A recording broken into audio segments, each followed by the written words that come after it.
pemain keturunan kita Martin Paes. Karena rencana menurut Sekjen PSSI, ya, Pak Yunus Nusi, itu tanggal 15 Agustus ada sidang. Tepat malam ini, semua orang menangis. PSSI update hasil sidang Martin Paes. Sepak bola Indonesia kembali berduka jelang ronde ketiga kualifikasi Piala Dunia.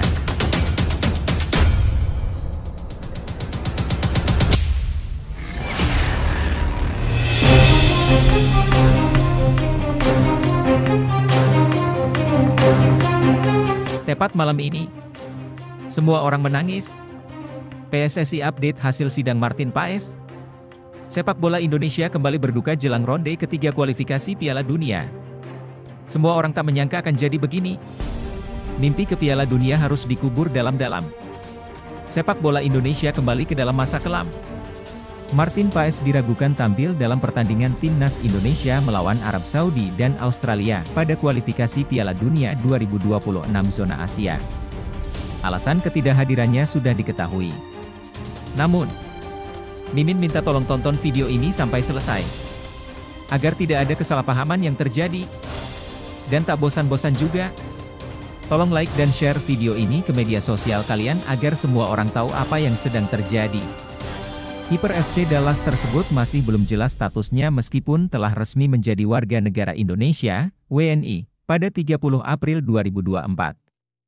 Pasalnya, Paes masih harus melewati sidang di Court of Arbitration for Sport, CAS, untuk mendapatkan persetujuan perpindahan federasi dari KNVB ke PSSI oleh FIFA. Hingga saat ini, jadwal sidang CAS terkait kasus Martin Paes belum jelas.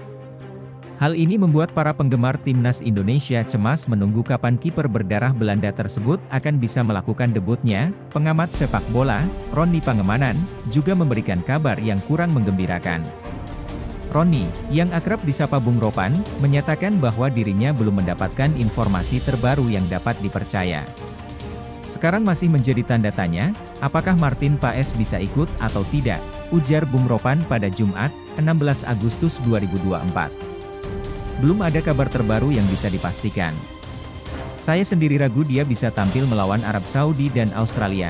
Tambahnya, sebelumnya, Sekretaris Jenderal PSSI, Yunus Nusi, mengklaim bahwa sidang CAS untuk kasus Paes akan dilangsungkan pada 15 Agustus 2024. Ia optimistis proses ini akan dimenangkan. Tanggal 15 Agustus sidang Martin Paes. Tanggal 18 pengumuman. Insya Allah kita akan berusaha memenangkan itu, kata Yunus. Namun, jika dilihat dari website resmi CAS, jadwal sidang CAS masih belum tercantum secara resmi. Sementara itu, pertandingan Timnas Indonesia melawan Timnas Arab Saudi dijadwalkan berlangsung pada 5 September 2024 di Riyadh. Para penggemar sepak bola masih menantikan kabar baik. Nah, sebelum lanjut mendengar berita ini, buat para netizen, keluarkan satu kalimat pamungkas untuk menanggapi kabar ini. Menurut kalian, apakah tidak terdaftarnya Martin Paes tanggal 15 Agustus di website pengadilan CAS merupakan operasi senyap PSSI? Seperti kita ketahui teman-teman, semenjak dipimpin Erick Thohir, PSSI selalu melakukan operasi senyap. Atau justru, tanggal 15 Agustus memang tidak ada sidang Martin Paes? Sampai Bung Ropan pun tidak tahu menau soal kebenaran sidang Martin Paes tanggal 15 Agustus. Semua info yang ada di media hanya omong kosong. Martin Paes tidak kemana-mana. Dan status Martin Paes masih gitu-gitu aja. Lagi pula, masih ada Hernando Ari, yang jelas-jelas sudah terbukti di Piala Asia dan Piala Asia U23 kemarin. Hernando Ari kurang apa coba? Ayo teman-teman, berikan tanggapan kalian di kolom komentar. Bravo Timnas, bravo ST, bravo PSSI. Ayo Garuda, buktikan bahwa level kita sudah dunia. Buktikan bahwa kita adalah raksasa Asia. Tiket Piala Dunia harga mati. Di sisi lain, jangan lupa juga satu kalimat khusus untuk Shin Tae-yong yang sedang berusaha keras memajukan sepak bola Indonesia. Silahkan tulis di kolom komentar. Ayo terbang tinggi Garuda. Mari kita lanjut teman-teman. Kita perlu menunggu apakah pada 18 Agustus 2024 benar-benar akan ada pengumuman tersebut atau tidak. Jika tidak ada kabar sama sekali, hal ini tentu akan menjadi mimpi buruk bagi skuad Garuda. Lebih lanjut, Situasi ini menggambarkan ketidakpastian yang mengkhawatirkan bagi timnas Indonesia menjelang pertandingan penting di kualifikasi Piala Dunia 2026. Martin Paes, yang telah dinaturalisasi menjadi warga negara Indonesia, diharapkan bisa memperkuat tim, terutama di posisi kiper yang sangat krusial. Namun, masalah administratif terkait perpindahan federasi dari KNVB ke PSSI melalui FIFA menjadi kendala besar. Proses hukum di CAS yang belum jelas jadwalnya menambah ketidakpastian. Jika Paes tidak bisa bermain, timnas Indonesia mungkin harus mencari alternatif yang mungkin tidak memiliki pengalaman atau kualitas yang sama. Ini bisa mengurangi peluang Indonesia dalam menghadapi lawan berat seperti Arab Saudi dan Australia. Dari sudut pandang manajemen, ini adalah situasi yang membutuhkan perhatian serius.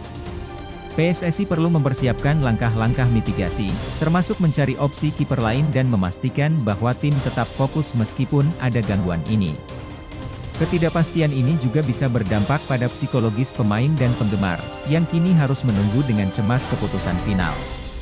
Jika keputusan di CAS tidak menguntungkan Indonesia, ini bisa menjadi pelajaran penting tentang pentingnya menuntaskan segala proses administratif jauh sebelum pertandingan penting. Di sisi lain, jika keputusan ini berpihak pada Indonesia, Paes bisa menjadi kekuatan besar dalam upaya timnas meraih hasil maksimal di kualifikasi ini. Beredar kabar, Shin Tae-yong tebar janji manis ini untuk timnas Indonesia usai bertemu Erick Thohir. Mari kita bahas teman-teman. Nah, seperti biasa teman-teman, sebelum lanjut mendengar berita kedua ini, buat para netizen, keluarkan satu kalimat pamungkas untuk menanggapi kabar ini. Silahkan tulis di kolom komentar. Mari kita lanjut teman-teman. Pelatih timnas Indonesia, Shin Tae-yong, memberikan janji yang optimis setelah bertemu dengan Ketua Umum PSSI, Erick Thohir. Ia berkomitmen untuk terus mengembangkan timnas Indonesia di bawah kepemimpinannya. Shin Tae-yong bertemu dengan Erick Thohir pada Rabu, 14 Agustus 2024, setelah tiba di Indonesia. Pertemuan tersebut membahas persiapan timnas Indonesia menghadapi berbagai agenda penting, termasuk babak ketiga kualifikasi Piala Dunia 2026 zona Asia. Pelatih berusia 53 tahun tersebut mengungkapkan antusiasmenya usai pertemuan dengan Erick Thohir, dengan mengatakan bahwa diskusi yang dilakukan berjalan dengan lancar. Pertemuan hari ini berjalan dengan sangat baik, ujar Shin Tae-yong melalui kolom komentar di Instagram Erick Thohir pada Kamis, 15 Agustus 2024. Shin Tae-yong semakin termotivasi untuk membawa timnas Indonesia ke level yang lebih tinggi. Ia berjanji akan mengerahkan segala usaha agar skuad Garuda mampu bersaing di kancah internasional. Kedepannya, saya akan terus berusaha untuk membuat tim nasional sepak bola Indonesia semakin berkembang, tegasnya. Selain membahas persiapan timnas Indonesia untuk babak ketiga kualifikasi Piala Dunia 2026 zona Asia, pertemuan dengan Erick Thohir juga mencakup pembahasan persiapan Piala AFF, SEA Games, serta persiapan skuad timnas Indonesia U23 di babak ketiga kualifikasi Piala Dunia 2026 zona Asia. Timnas Indonesia berada di grup C bersama Jepang, Arab Saudi, Australia, Bahrain, dan Cina. Perjuangan skuad Garuda akan dimulai dengan laga tandang melawan Arab Saudi di King Abdullah Sport City Stadium pada 5 September 2024. 5 hari kemudian, timnas Indonesia akan menghadapi Australia di Stadion Utama Gelora Bung Karno, SUGBK, pada 10 September 2024. Setelah itu, Shin Tae-yong akan mempersiapkan timnya untuk berlaga di Piala AFF 2024 yang dijadwalkan berlangsung pada 9 Desember 2024. Lebih lanjut, pertemuan antara Shin Tae-yong dan Erick Thohir menunjukkan keseriusan PSSI dan pelatih dalam mempersiapkan timnas Indonesia untuk menghadapi tantangan besar di kualifikasi Piala Dunia dan kompetisi lainnya. Janji Shin Tae-yong untuk terus mengembangkan tim adalah sinyal positif, menunjukkan bahwa ada rencana jangka panjang yang sedang dikerjakan, namun, tantangan di depan tidaklah mudah. Grup yang dihadapi Indonesia di babak ketiga kualifikasi Piala Dunia 2026 zona Asia sangat berat, dengan tim-tim kuat seperti Jepang, Arab Saudi, dan Australia. Timnas Indonesia perlu persiapan matang dan strategi yang tepat untuk bisa bersaing di level ini. Komitmen yang diperlihatkan Shin Tae-yong memang patut diapresiasi, tetapi realisasi dari janji tersebut akan menjadi kunci. Kerjasama yang baik antara pelatih, pemain, dan PSSI akan sangat menentukan apakah ambisi ini bisa tercapai atau tidak. Dukungan dari berbagai pihak, termasuk pemerintah dan masyarakat, juga menjadi faktor penting untuk mengangkat prestasi timnas Indonesia di level internasional. Secara keseluruhan, ini adalah langkah yang tepat. Namun realisasinya akan bergantung pada konsistensi dan keseriusan dalam persiapan serta pelaksanaan strategi di lapangan. Saat ini, timnas Indonesia berada di titik penting dalam perjalanannya. Tantangan besar memang ada di depan, tetapi di balik setiap tantangan, selalu ada peluang untuk menjadi lebih baik.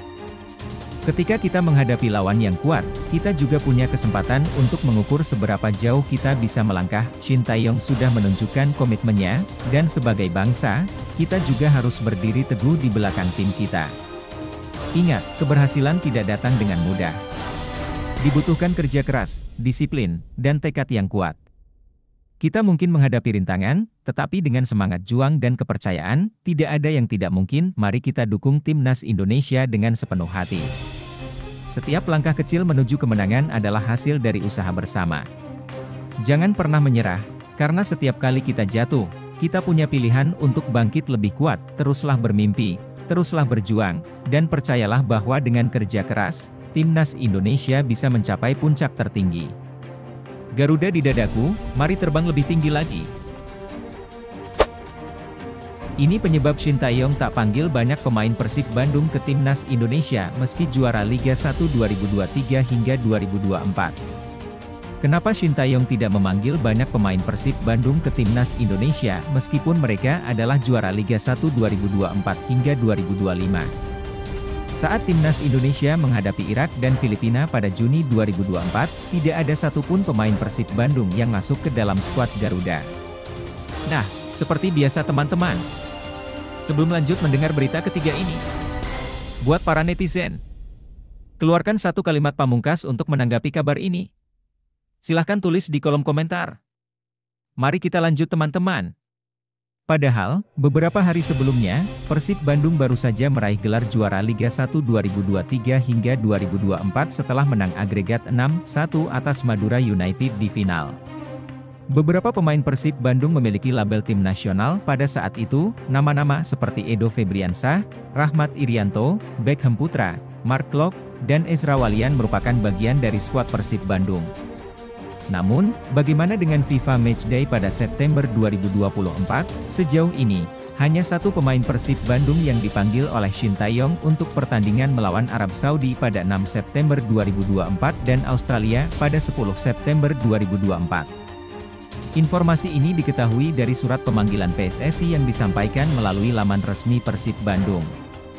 PSSI memanggil saudara Muhammad Dimas Derajat untuk mengikuti kualifikasi putaran 3 FIFA World Cup 2026, demikian isi surat tersebut, seperti yang dikutip dari laman resmi Persib Bandung, persib.co.id. Namun, bagaimana dengan pemain lain seperti Mark Klok, Rahmat Irianto, dan Edo Febriansah? Biasanya, Persib Bandung mengumumkan pemanggilan pemain secara bersamaan dengan nama-nama lain. Namun kali ini, tampaknya hanya penyerang anyar mereka, Dimas Derajat, yang dipanggil ke timnas Indonesia. Lantas, mengapa Shin Tae-yong tidak memanggil banyak pemain Persib Bandung, meskipun mereka adalah juara bertahan Liga 1? Diduga, hal ini karena Shin Tae-yong merasa belum membutuhkan pemain-pemain Maung Bandung, ambil contoh Edo Febriansah. Di posisinya sebagai fullback atau wingback kiri, sudah ada nama-nama beken seperti Pratama Arhan, Kelvin Verdong, Shane Patinama, dan Nathan Choyaon, begitu juga dengan posisi Mark Klok dan Rahmat Irianto. Banyak pemain top di lini tengah timnas Indonesia seperti Tom Haye, Ivar Jenner, Marcelino Ferdinand, hingga Ricky Kambuaya. Belum lagi Nathan Choyaon yang dalam 2 laga terakhir dimainkan sebagai gelandang, berduet dengan Tom Haye.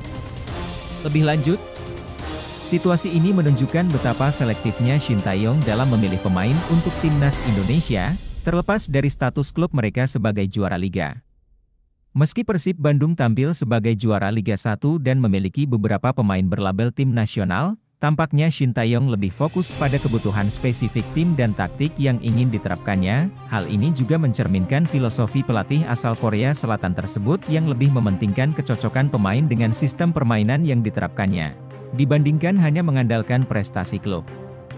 Misalnya, di posisi yang biasanya diisi oleh Edo Febriansah, sudah ada beberapa pemain yang mungkin lebih sesuai dengan strategi yang dirancang oleh Shin Tae-yong. Begitu juga dengan posisi pemain lain seperti Mark Klok dan Rahmat Irianto, yang harus bersaing dengan pemain-pemain top lainnya. Pendekatan ini bisa jadi mengundang kritik, terutama dari pendukung Persib yang merasa pemain-pemain mereka layak mendapat tempat di tim nasional. Namun, dari sisi lain, ini menunjukkan bahwa Shin Tae-yong tidak segan untuk membuat keputusan sulit demi kemajuan tim secara keseluruhan. Kendati demikian, penting bagi pelatih untuk tetap memantau perkembangan pemain yang tidak dipanggil kali ini, karena performa di tingkat klub dan kontribusi mereka dalam pertandingan-pertandingan penting bisa menjadi aset berharga di masa mendatang. Jika Shin Tae-yong berhasil membawa timnas Indonesia meraih hasil positif dengan pilihan pemain yang ada, maka keputusannya tentu akan dianggap tepat. Namun, jika hasilnya tidak sesuai harapan, pertanyaan tentang kebijakan pemilihan pemain ini mungkin akan muncul kembali. Ketika Anda merasa diabaikan atau tidak diakui, ingatlah bahwa perjalanan setiap individu memiliki jalannya sendiri. Mungkin saat ini Anda belum dipilih atau belum mendapatkan kesempatan yang Anda harapkan, tapi ini bukan akhir dari segalanya. Ini adalah momen untuk terus bekerja keras, memperbaiki diri, dan menunjukkan bahwa Anda adalah pilihan yang tepat. Jadikan setiap tantangan sebagai bahan bakar untuk terus maju. Ketika pintu satu tertutup, persiapkan diri Anda untuk membuka pintu lain dengan keyakinan yang lebih kuat. Tetaplah fokus, disiplin, dan percaya pada kemampuan Anda. Kemenangan sejati bukan hanya tentang berada di puncak, tapi tentang bagaimana Anda bangkit dan terus berjuang. Bahkan ketika keadaan tidak sesuai harapan, ingat, kesempatan besar seringkali datang pada saat yang tak terduga. Tetaplah bersiap, karena saat kesempatan itu tiba, Anda akan siap untuk mengambilnya dengan segala kekuatan dan kemampuan yang telah Anda bangun selama ini. Teruslah bergerak maju dan percayalah bahwa waktu Anda akan tiba. Tegas. Pelatih timnas Cina tak pandang timnas Indonesia sebagai lawan kuat di kualifikasi Piala Dunia 2026. Nah, seperti biasa teman-teman. Sebelum lanjut mendengar berita keempat ini, buat para netizen, keluarkan satu kalimat pamungkas untuk menanggapi kabar ini. Silahkan tulis di kolom komentar. Mari kita lanjut teman-teman. Pelatih timnas Cina, Branko Ivankovic, tidak menganggap timnas Indonesia sebagai ancaman serius dalam kualifikasi Piala Dunia 2026. Menurutnya, skuad Garuda bukanlah lawan yang kuat dalam kompetisi ini. Sebagai informasi, timnas Indonesia dan Cina tergabung di grup C pada putaran ketiga kualifikasi Piala Dunia 2026 zona Asia. Grup ini juga diisi oleh tim-tim kuat lainnya, yaitu Jepang, Australia, Arab Saudi, dan Bahrain. Branko Ivankovic menyebut Jepang sebagai salah satu lawan terberat bagi Cina. Pelatih asal Kroasia ini cukup yakin bahwa Cina memiliki peluang untuk mengatasi perlawanan dari tim Samurai Biru tersebut. Jepang, tentu saja, adalah salah satu lawan terberat kami, ujar Ivankovic seperti dikutip dari situs resmi AFC. Saya sangat mengenal Jepang karena saat melatih Oman, kami menghadapi mereka dalam pertandingan kualifikasi dan berhasil mengalahkan mereka di Jepang. Lanjutnya, selain Jepang, Ivankovic juga menilai Australia dan Arab Saudi sebagai lawan yang sangat sulit dihadapi. Sementara itu, Bahrain dan timnas Indonesia tidak masuk dalam daftar tim yang dianggap berbahaya. Jepang adalah tim yang luar biasa, sama seperti Australia dan Saudi. Namun, dalam sepak bola, apapun bisa terjadi di lapangan, tutupnya. Lebih lanjut, situasi ini mencerminkan betapa beratnya tantangan yang dihadapi timnas Indonesia di kualifikasi Piala Dunia 2026, terutama mengingat pandangan Branko Ivankovic yang menganggap Indonesia bukan ancaman besar. Pandangan ini mungkin mencerminkan realitas di atas kertas, di mana Indonesia berada di grup yang berisi tim-tim yang secara tradisional lebih kuat, seperti Jepang, Australia, dan Arab Saudi. Namun, pernyataan Ivankovic juga dapat dilihat sebagai bentuk motivasi bagi timnas Indonesia. Di dunia sepak bola, kejutan sering terjadi, dan kadang-kadang tim yang diremehkan justru bisa tampil mengejutkan. Hal ini seharusnya menjadi dorongan bagi Indonesia untuk membuktikan diri di lapangan. Untuk pelatih dan pemain timnas Indonesia, pandangan seperti ini harus dijadikan bahan bakar untuk bekerja lebih keras dan mempersiapkan diri sebaik mungkin. Mereka memiliki kesempatan untuk menunjukkan bahwa mereka lebih dari sekadar tim yang diabaikan oleh lawan. Setiap pertandingan adalah peluang untuk membalikkan prediksi dan mengukir sejarah, dan itulah yang seharusnya menjadi fokus Timnas Indonesia ke depan. Timnas Indonesia, saatnya untuk membuktikan diri dan menunjukkan bahwa kalian memiliki kemampuan untuk bersaing di level tertinggi. Meskipun ada yang meremehkan, ingatlah bahwa sepak bola adalah tentang semangat, kerja keras, dan ketahanan. Jangan biarkan pandangan orang lain mempengaruhi keyakinan kalian. Setiap pertandingan adalah kesempatan untuk membuat sejarah dan mengejutkan dunia. Fokuslah pada persiapan, kerja sama tim, dan bermain dengan hati. Kalian memiliki potensi untuk membuat perbedaan. Ketika menghadapi tantangan besar, itulah saatnya untuk menunjukkan kekuatan dan tekad yang sebenarnya. Jangan ragu untuk membuktikan bahwa kalian adalah tim yang patut diperhitungkan. Semangat terus dan berjuanglah dengan penuh percaya diri. Setiap perjalanan dimulai dengan langkah pertama, dan setiap tantangan adalah peluang untuk tumbuh.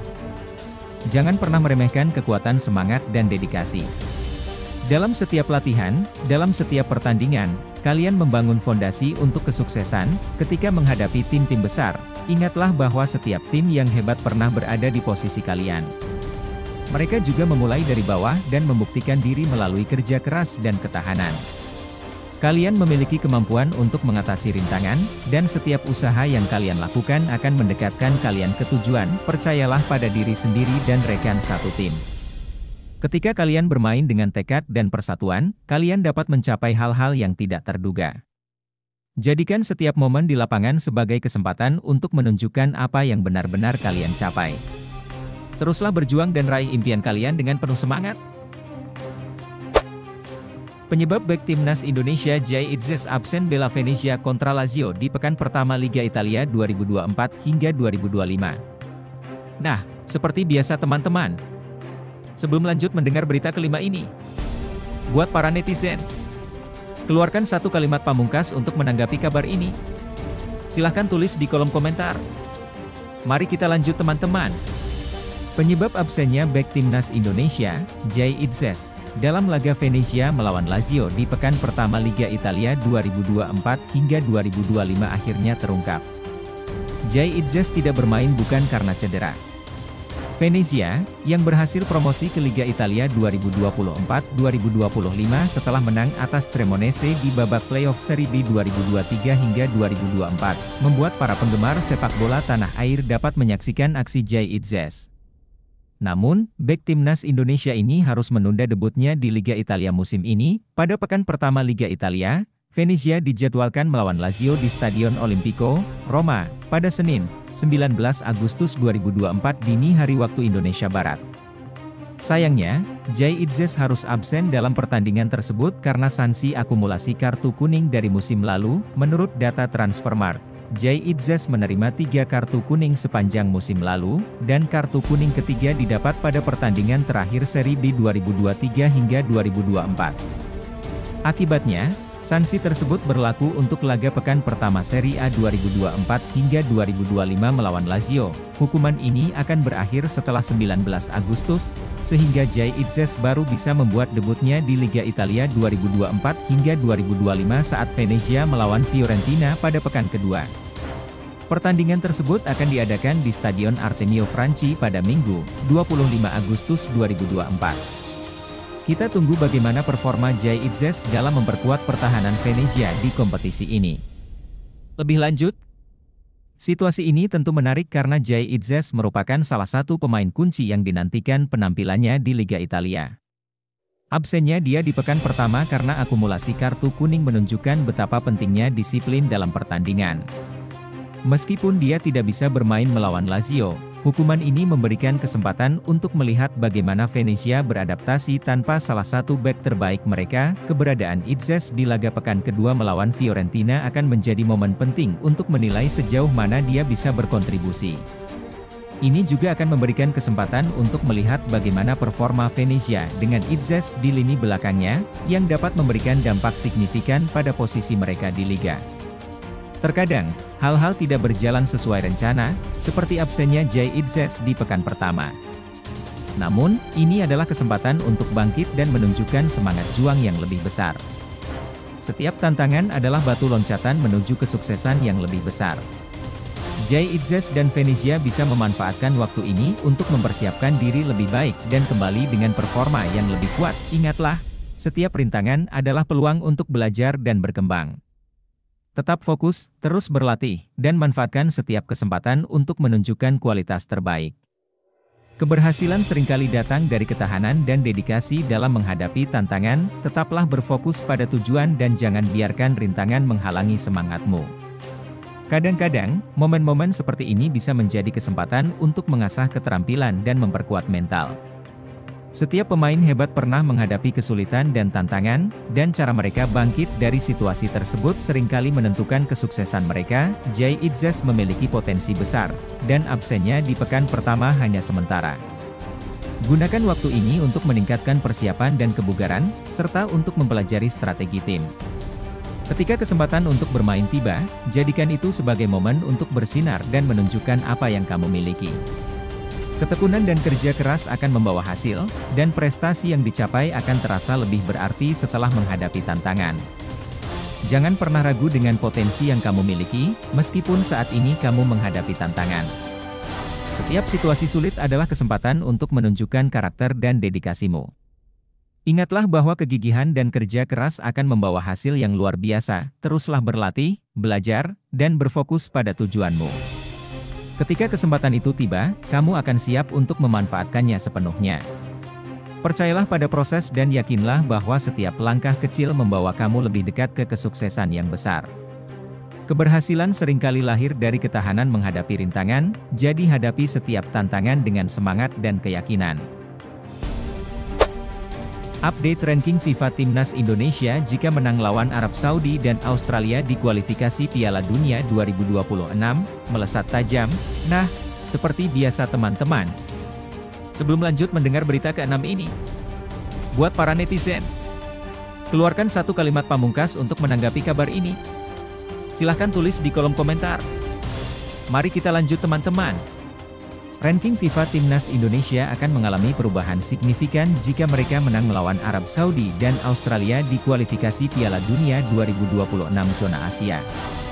Sesuai jadwal, Timnas Indonesia akan melawan Arab Saudi pada matchday pertama Grup C pada Jumat, 6 September 2024, pukul 1 WIB di markas Arab Saudi. Kemudian, pada Selasa, 10 September 2024, pukul 19 WIB, Timnas Indonesia akan menjamu Australia di Stadion Utama Gelora Bung Karno, SUGBK.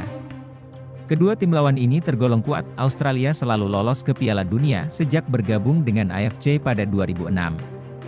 Bahkan pada 2015, Swat Soceros, julukan Timnas Australia, keluar sebagai juara Piala Asia. Sementara itu, Arab Saudi juga merupakan tim yang solid. Sejak 2018, The Green Falcons, julukan Timnas Arab Saudi, selalu berhasil lolos ke Piala Dunia. Pada Piala Dunia 2022, Arab Saudi bahkan mengalahkan Timnas Argentina 2-1 di matchday pertama Grup F. Meskipun Argentina akhirnya menjadi juara dunia, jika Timnas Indonesia berhasil mengalahkan tim-tim kuat ini, mereka akan meraih poin yang signifikan di ranking FIFA. Menurut laman Football Ranking, kemenangan atas Arab Saudi akan menghasilkan 19,38 poin, sedangkan kemenangan melawan Australia akan memberikan 21,38 poin.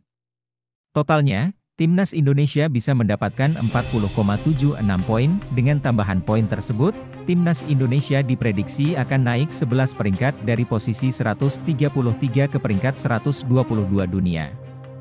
Tim-tim yang akan digeser oleh Indonesia termasuk Gambia, Rwanda, Nicaragua, Zimbabwe, Republik Afrika Tengah, Siprus, Malawi, Niger, India, Estonia, dan Sierra Leone, akan menarik untuk melihat bagaimana hasil dua laga awal ini akan mempengaruhi posisi Timnas Indonesia di ranking FIFA. Apakah mereka bisa meraih dua kemenangan pertama mereka? Lebih lanjut, situasi ini menawarkan kesempatan besar bagi Timnas Indonesia untuk meningkatkan peringkat FIFA mereka secara signifikan.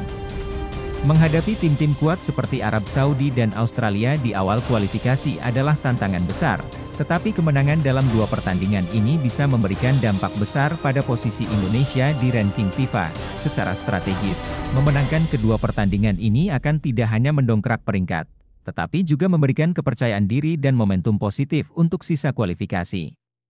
Namun, menghadapi lawan yang kuat berarti timnas Indonesia harus tampil dengan performa terbaik, strategi yang matang, dan konsistensi dalam permainan. Jika timnas Indonesia berhasil meraih hasil positif, ini bisa menjadi dorongan besar untuk sepak bola Indonesia, baik dari segi prestasi di kualifikasi maupun peningkatan status di dunia sepak bola internasional.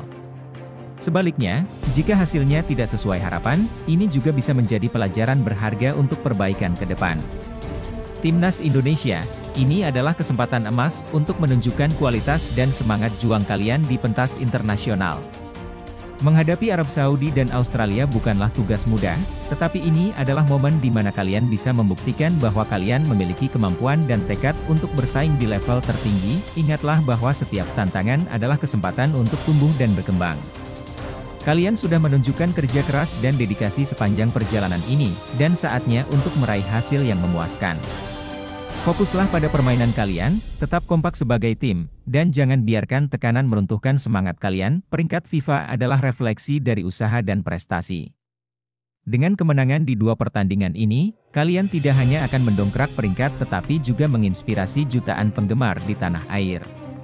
Tunjukkan kepada dunia bahwa sepak bola Indonesia punya potensi besar dan siap bersaing di pentas dunia. Semangat dan percaya diri, Timnas Indonesia. Setiap pertandingan adalah langkah menuju kesuksesan. Kalian berada di jalur yang tepat untuk menulis sejarah baru sepak bola Indonesia. Setiap langkah di lapangan adalah kesempatan untuk membuktikan bahwa kalian bisa mengatasi tantangan dan meraih impian. Keberanian dan semangat juang kalian adalah kunci untuk mengalahkan lawan-lawan tangguh dan meraih hasil yang diinginkan. Jangan lupa, dukungan dari seluruh bangsa ada di belakang kalian. Setiap pemain, pelatih, dan staf telah bekerja keras untuk sampai ke titik ini.